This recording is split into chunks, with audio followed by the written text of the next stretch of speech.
Assalamualaikum warahmatullahi wabarakatuh.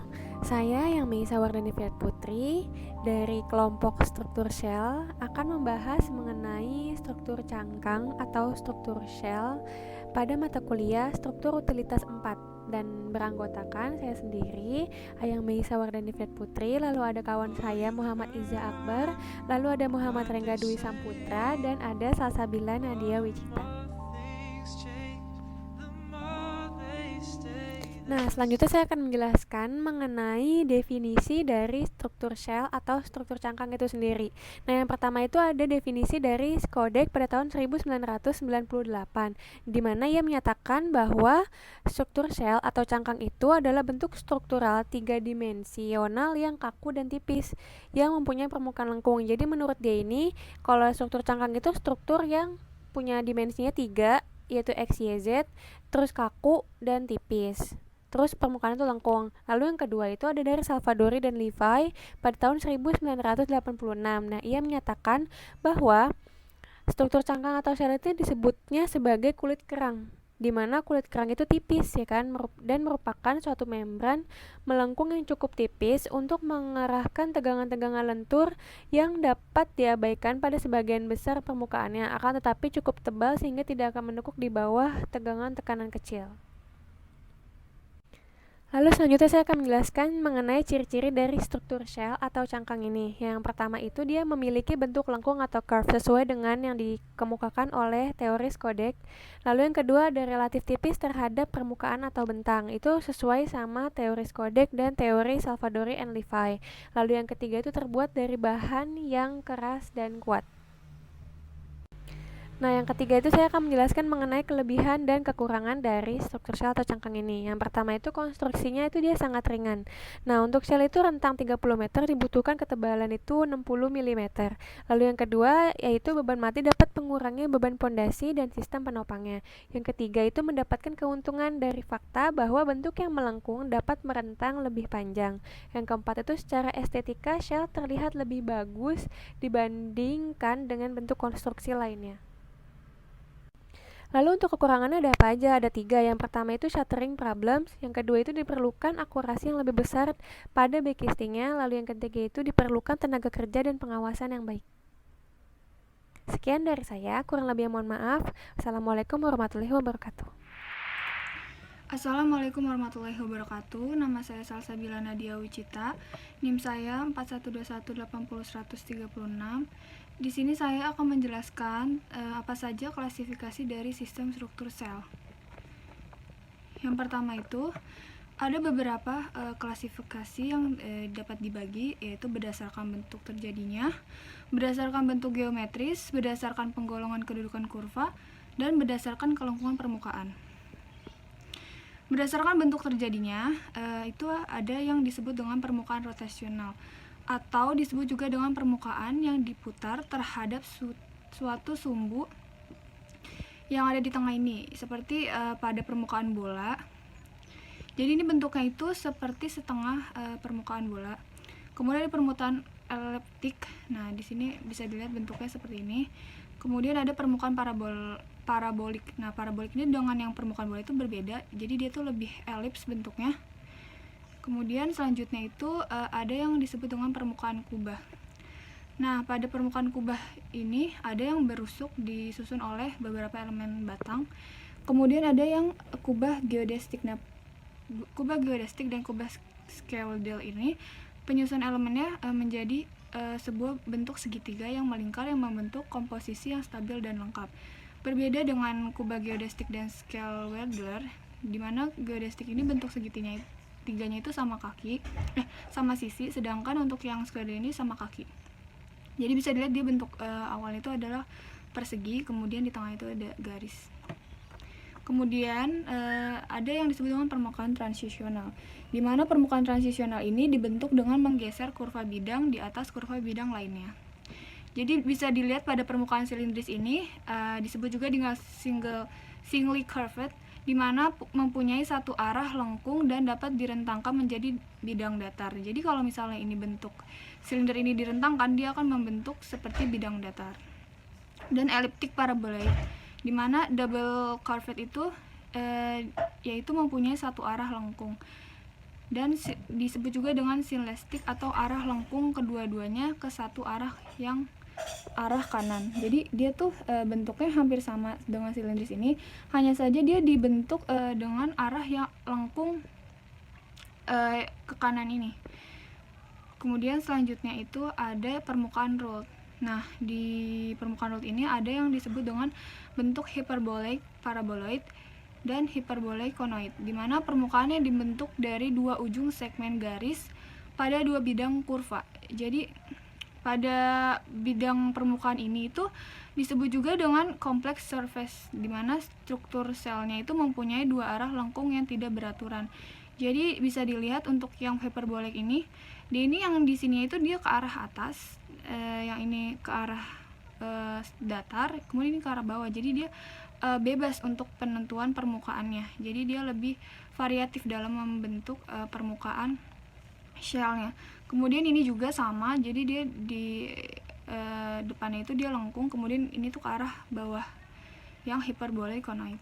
Kemudian di kedua itu berdasarkan bentuk geometris. Jadi di sini ada beberapa bentuk geometris, yaitu yang pertama itu ada cylinder atau long barrel, kemudian ada silinder atau short barrel. Nah, dia beda, jadi yang ini tuh lebih pendek. Kemudian ada yang kerucut, kemudian ada yang hiperbolik, kemudian dia ada yang geometris bebas atau freeform, kemudian dia ada yang kubah. Terus ada juga yang disebut dengan torus, dia bentuknya hampir seperti donat. Kemudian eliptik paraboloid, jadi dia bentuknya itu mencembung ke atas, kemudian dia arah kurvanya itu ke bawah. Hiperbolik paraboloid dia lebih cekung, jadi dia arahnya itu ke atas. Dan ini yang tadi conoid.